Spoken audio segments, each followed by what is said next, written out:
my early memories are of dreaming of becoming an Olympian. I really did at the age of about 8 years old. My mom loved watching sport on TV. She was quite sporty, but we always had big events on in the house, you know, whether that was the Olympic Games or I don't know if the Wimbledon tennis, you know, the tennis championships that we have in the UK, athletics championships, any kind of big sporting events, we had that on the TV. And I remember watching Los Angeles Olympics, the Seoul Olympics, and watching particularly the athletics, but lots of different sports. And I also remember watching the opening ceremonies and just thinking there's so much history and drama and excitement of this multi-sporting event, like the biggest sporting event in the world, and thinking that would be so cool to be a part of that. And I just remember, you know, the Olympic rings and seeing the flames being lit in the opening ceremonies, and I was just hooked. And I wanted to become an Olympian one day. So today I am a high performance and leadership specialist. I'm an inspirational speaker and a leadership coach, but my background is from the world of sport. So I, for many years, was a professional athlete for over 15 years, and I won 6 world championships in the sport of marathon kayak racing, and I became an Olympian competing at the Sydney and the Beijing Olympic Games.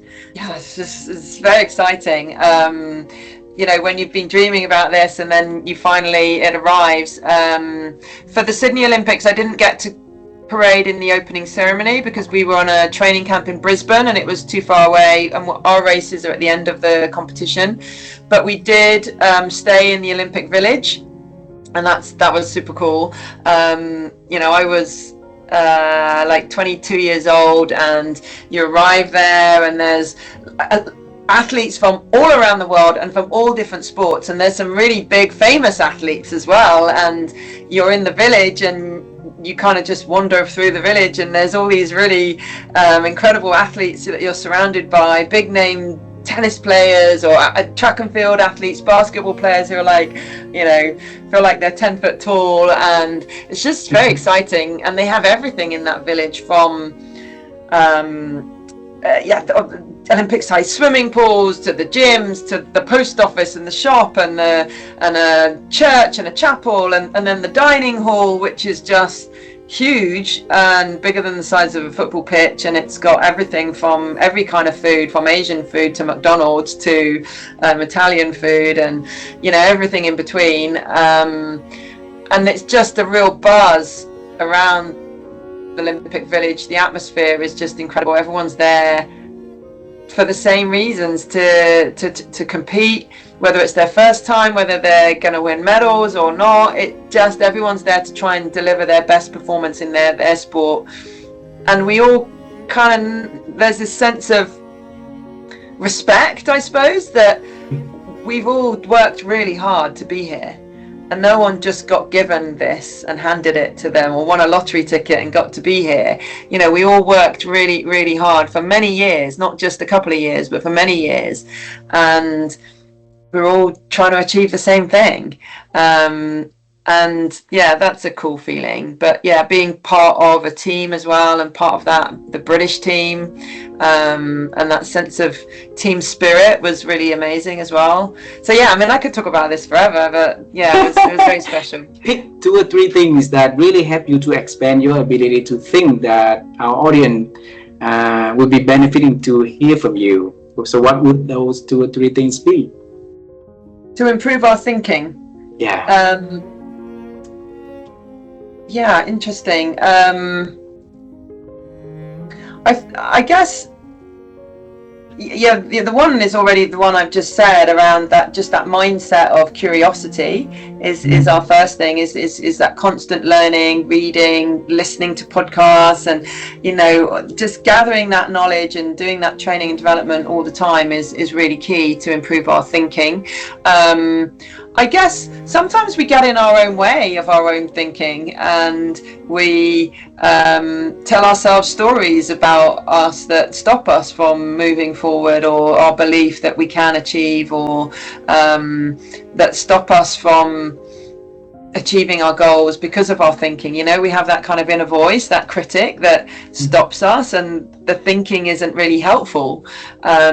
So sometimes I talk about that in terms of challenging that thinking. Is it a voice or a thought that's helpful to us?